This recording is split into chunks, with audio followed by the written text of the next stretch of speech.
Hello and welcome to episode 3 of Momentous Doge, UK style. Named that because it's all about getting run over by bad Butchers players when you probably shouldn't. Obviously this is probably going to be explicit because I just can't control my mouth. So, this game, I'm playing Butchers against Dave's Morticians. Dave, nice enough to be a regular on the channel, getting not a good win-loss record so far, I think. Dave has a unfortunate propensity to tilt when he has to play against fillet. Comment below or send us a email, momentousdoge@gmail.com, if you have any tips for not getting wrecked by fillet with Obulus. Obulus shouldn't die is probably high up there. So, spoilers, duh. I'm playing fillet with Doggo, Boiler, Boar, and Vet Brisket. He's playing Obulus with Burb, Casket, Ghast, Graves, 2. Yes, 2. And Mist. For the brief moments that he can still use Mist. Rip Morticians. So, I am kicking, which is fine for fillet, I suppose. Fillet's obviously kicking, he's taken a bit of an influence dry team here, hoping that Casket's resilience and Ghast's general assholishness will make it a bit hard for fillet. And that is, I don't think, a terrible idea. I normally would not be behind Vet Graves, but I think in this plan it's not idiotic. The Gravedigger sort of livens up the Doggo kill, which is reasonably live when you're playing Boiler, I think. So I've taken the fillet kick here, and it did not go so well. I mean, it could have gone worse. At least it's in front of Mist and annoyingly far from Vet Graves. So he sort of has to pick it up with Mist and kick it down the line. So I'm probably not getting scored on by Mist this turn. And he'd have to sort of contort himself a bit with his end of the chain being Burb and Casket to get that ball back to Mist somehow. If I might have given Vet Graves 2 influence to have a run and a kick back to Ghast if I could, to sort of reliven that Mist kick and make it like, so not everything is on Obulus's shoulders might have been nice. So obviously picks it up with Mist, kicks it over the box to Vet Graves and sticks it. Thank Christ. That first kick going wrong is unfortunately common, and it kind of tilts me when it happens, so I wouldn't blame him if it sort of sent him a bit over the edge. I've gone for the Boiler Swift stance early, because against the Morticians I sort of feel like getting that 6s to make the character plays a bit ropey is more important to get up early than the tilt up, which you can see me doing here. Dave's just passing down the line. I've got the 1 on Boar so that I can curve a run if I have to, or if they're an idiot and they come into me, then I can get maximum smashing. Looks like this deep in the turn I'm not going to get the ball back to kick it and dodge Boar up, and Brisket's dodge is not going to be enough though. So here I'm just positioning Doggo, so Boiler and Doggo are sort of claiming a bit of the middle of the pitch. Here Dave is going for an early Obulus activation, I sort of feel like, before Burb puts the ball back on him. Is yeah, you can see Dave's grimace there. Here he's sort of feeling like, I'm reaching the end of all my setup for fillet and I don't have a lot of sandbag activations left, so I'm likely to pull the chain soon. Casket is currently in range. Maybe, hopefully, I'd have to quick foot and sort of sink everything into it, but he wants to get this Puppet Master here, which 4 dice looking for a 6 is not unreasonable. So he pushes me behind that box. Unfortunately, he curves it back a bit to where I can get the brisket dodge as well. I kind of felt like he might have been better pushing me upfield, so that my only legit target was missed. Optimistically here, he doesn't give me a real target. I dodge back and I'm, funnily enough, still outside of mist. And that would have been fine. I still sort of feel like, much like Thresher, breaking that first turn back to back is quite important against Fillet.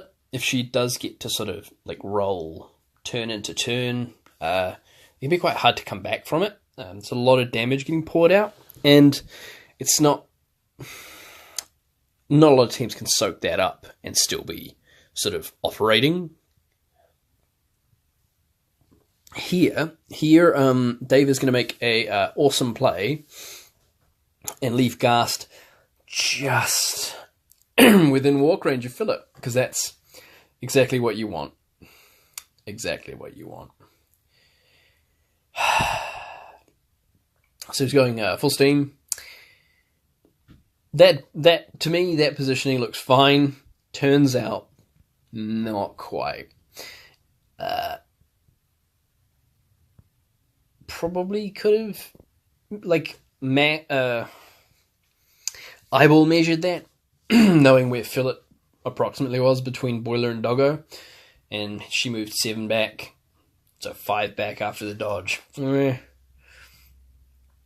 But, you know, that's sort of, Dave is attempting here to get his clock back. He's down only 1 minute, but I think he's sort of just trying to rapid fire activations, get through this turn, and hopefully get to the next turn with Fillet just running and maybe punching Ghast, paying 2 for it because of fear, and then at best getting a bleed circle down. So Dave gets some momentum and gets to go first next turn. Unfortunately, he's left Ghast a bit close. So Fillet does not have to run. She just gets to dirtle on through. Cost extra for the punch to start with. This is a bit risky for me as well, because Ghast has double push on 2. And double pushes are Fillet's worst nightmare. Even at def 6, there's still like a 25% chance that I just get wrecked here and have to settle for a Blood Rain. Pain Circle? Pain Circle. The AoE one. On his team back in a clump there. Not so. I get to deploy all the things. I get my actual Blood Rain, the bleed one, off here. And that sort of turns Fillet on with a +2 damage. And not a lot of people sort of are fine with that.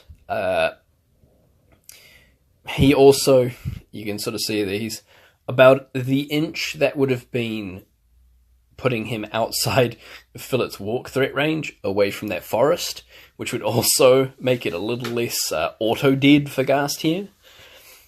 So Ghast is going to die, spoilers, which is going to put me up 2 points, up a shed load of momentum.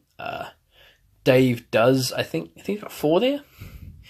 So Dave does have 4 to start, which is not, so the roll isn't like a whitewash, but it's a bit more risky than Dave wanted.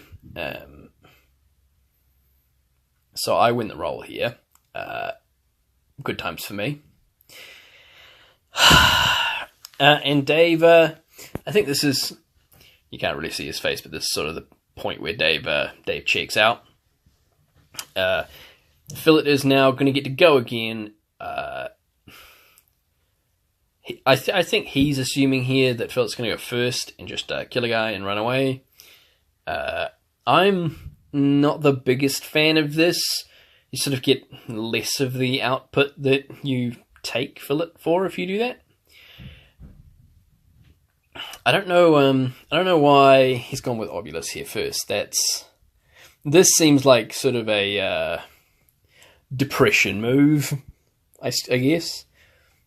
He's got me down down 2 minutes, I think, which is it's the beginnings of a clock win.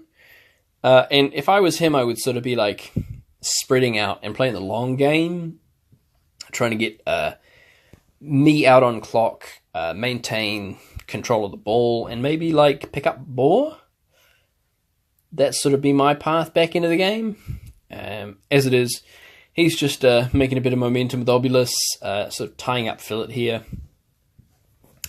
At the moment, as is, fillet can't actually get to that Obulus, so he's sort of got a perma crowd out on her, which is helpful, but I sort of felt like keeping Obulus for later in the turn might have been better. Oh no, he actually went first here. Oh yeah. Huh. So yeah, even when you sort of break that back-to-back turn thing, you can just play badly. Sorry, Dave. So here, Meat Hook's going in and tooling up first. What I sort of saw as his big threat to fillet has already played out. So I'm quite content to just smash out a fillet. Smash out a tooled up on fillet. He's gone with Graves after my Meat Hook activation to tool up, and I'm not entirely like... That seems fine.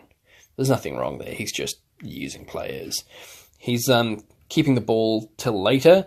I might have gone with Ghast and tried to heal after the Obulus activation there, but putting more crowds on fillet is always fine. There's nothing wrong with that. So here, Boiler is charging into Graves 2. The -1 armor. Doing good work. Getting some bleeds. Putting the beat downs. Counterattack from Viggraves doing a push. So pushing Boiler out of melee. He's left with 1, but that charge is sort of putting on the bleed, and that's sort of what I was after. Now Fillet doesn't have to spend an activation taking Blood Rain to liven up her dodges and extra damage. Unfortunately, I only gave Boiler 3, not the 4, which would have been a charge and a swift stance. But that's, didn't expect this turn to go that way, to be honest. That's sort of a big thing that I like about the actual game of Guild Ball, that you need to adapt these plans on the fly. So, like, I took a marked target there on Obulus, which didn't turn out being relevant at the end of this turn. I did stick it, but having that marked target sort of gave me an avenue to get, if I could, I don't know, later in the turn, maybe get Boar to charge 8 whole inches up the pitch. Might have been nice. Didn't turn out being relevant in the end, whatever. So here I've moved Vet Brisket up and used... I've thought about dodging Fillet outside of Obulus and through to Casket, but I couldn't get through the melee ranges. So I've just gone backwards. Get her out of all the melee ranges and just freed up. Awkwardly though, here, Casket's just going to come to me, that's fine. He's consciously staying out of Boar's threat range, which is smart. He's taken, on the charge on Meat Hook, he's taken damage. The swing back from Meat Hook. Did I swing back? I don't know. So this is sort of garden variety Morticians. He's going to heavy burden Fillet with this activation, which might look a bit odd, but when you see this where he kicks to Obulus and dodges back, now that ball's pretty safe. He's sort of minimizing his VP bleed, I suppose. If we'd been able to take that ball off Casket, do some bleed dodges around, kill Vet Graves and score, that might have just broken Dave's brain. I'm down 5 minutes at this point, which is good for Dave's clock me plan, but unfortunately he's committed a few too many models. After the game he remarks, like, how did I end up fighting Brewers in the middle again? Don't know, but it happened, and that doesn't go well often unless you are a punchy team, which Morticians are not a punchy team.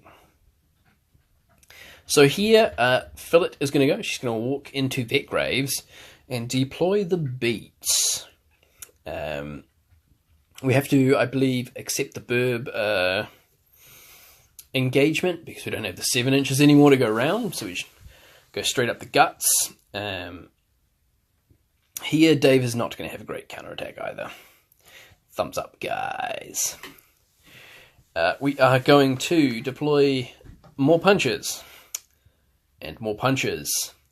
And more punches. Because we're butchers. And that's what butchers do. We say momentous damage over and over again. So here, sweet bleed dodges. I don't actually know what the rule's called. Bleed dodges get me out of burb, so we kill Graves faster. Which, while not entirely relevant at this point in time, is good because we can sort of get... we take... Somewhere in here we've taken Blood Rain to get bleed on the burb, which will let us sort of start dodging backwards towards Casket. Not immediately important right now, but it's quite good if Fillet starts in engagement with someone, can kill them, and then go and kill or soften up another person during her activation. One of the best ways to mitigate Fillet is to only give her one person a turn. So it'll take her like 6 turns, air quotes, to win the game on her own. Not always possible, but is ideal. Hence Dave's lamenting that he just got sucked into Butchers in the middle again. So here, I've taken up burb, taken the momentum drain for that, but it's put me up to 5. I might have been able to not kill him and still dodge in a casket, but I don't feel like the momentum is as relevant here. I'm up tons, and I want that extra point just in case, because Fillet does have the gun, air quotes. She can hunt down the bird with a run 9, so it's quite hard for him to play a late game avoid me strategy. Here, he's sort of gone into the end of the turn, and I've got boar left. I'm a bit worried that he's going to be able to liven up this game for him by scoring with Obulus, so I've run boar up sort of as deep into the board as I can get him, while still maintaining that sort of gate between him and Vet Brisket. So Obulus can't just dirtle through. I haven't measured it, but I'm sort of reasonably confident that there is only a straight line, sort of minimizing the flexibility of Obulus. Even though he's got a Puppet Master, you know, I just want him to actually have to think about it. I'm just going to kill the rest of his team, it's fine. That ball's his, I don't really care. When you're playing 1-inch melee dudes and boar into Obulus, you just have to accept that Obulus is going to do what Obulus wants, and you just got to mop up the rest. You don't really get a say in anything. So we've rolled into the next turn here. Boiler's going first, and Boiler with Doggo is mincing Casket. He's not actually going to kill him, because Casket is actually quite tough. But he's going to put the bleed on Casket again, which is the most important bit. Here I want Fillet to be able to kill Casket and do something.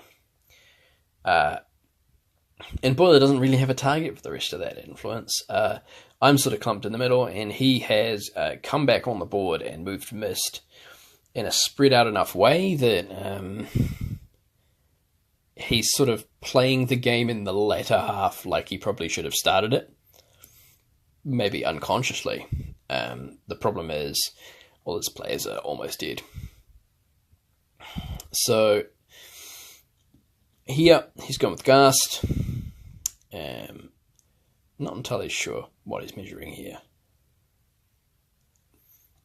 Dave's a big fan of Ghast. The knockdown and the double push are great tools, and if you actually want to kill Ghast, you have to sink a shitload of influence into him.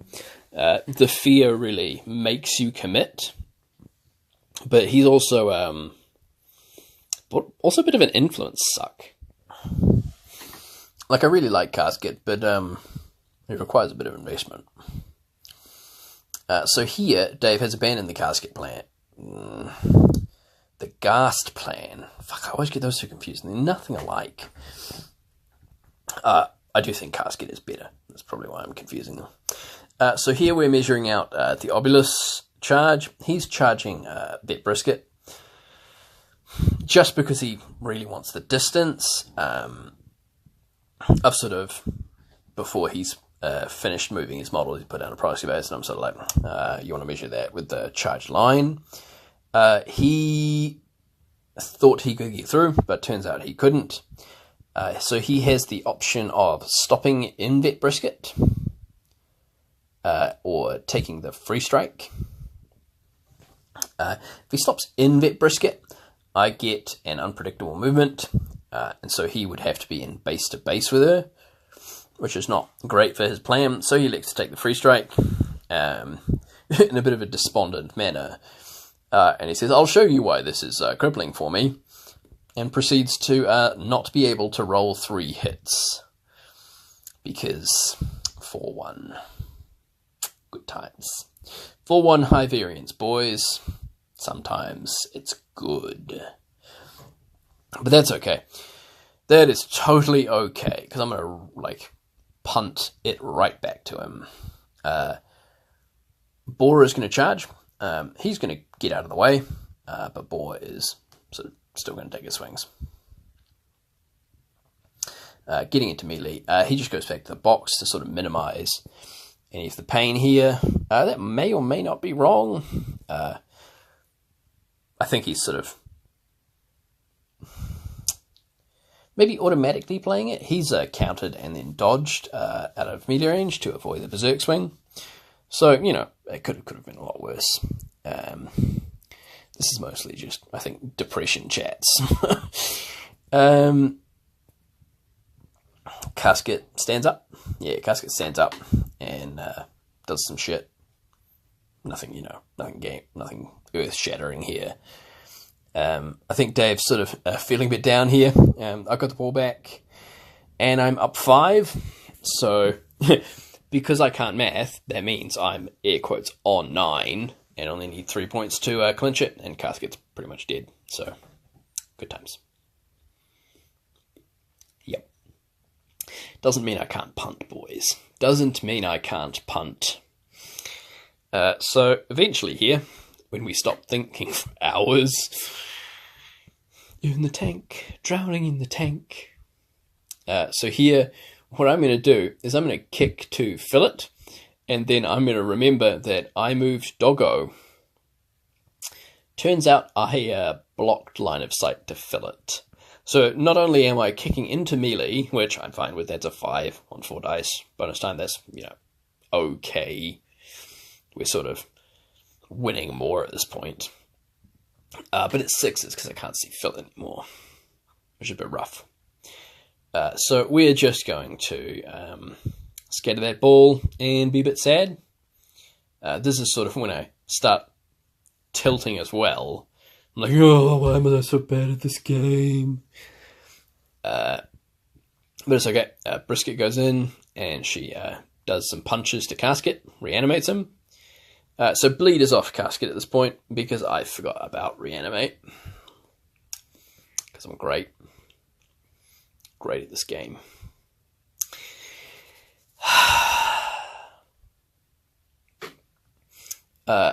Largely academic, though.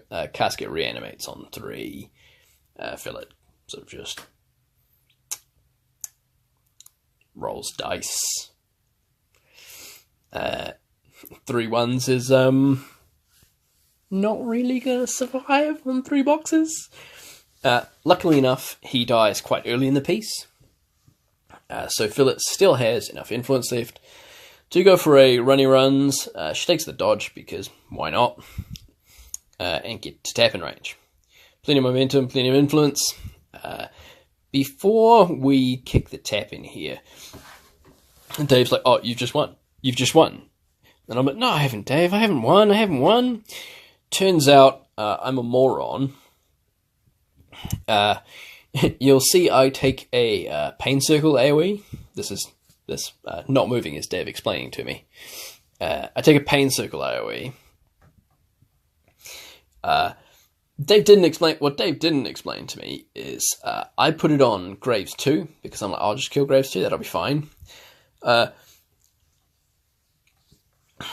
5 plus 2 for casket is 7, plus 4 for a goal is 11, plus the 1 for killing that burb again would be 12. I don't even have to kill Graves. And if I pain circle the burb who came back on, he dies in the maintenance phase because he's already gone. That would have been smart. I mean, I could pain circle the burb and just feet and kill him. That'd be fine. But no. This kind of missed opportunity doesn't really like kill you in the casual weekly games. I'm quite far up in this game, but you know, on the top tables of the tournament, that could cost me a game. So I scored the goal and a knee slider into Burb, because I'll just kill him next turn. But that's fine. We'll just shake hands here. Thanks to Dave for playing on the stream. This is not the greatest game for Dave, but it does sort of illustrate how butchers aren't as bad as people say they are, and you know, you can play butchers well enough to win games. They're not just for scrubs.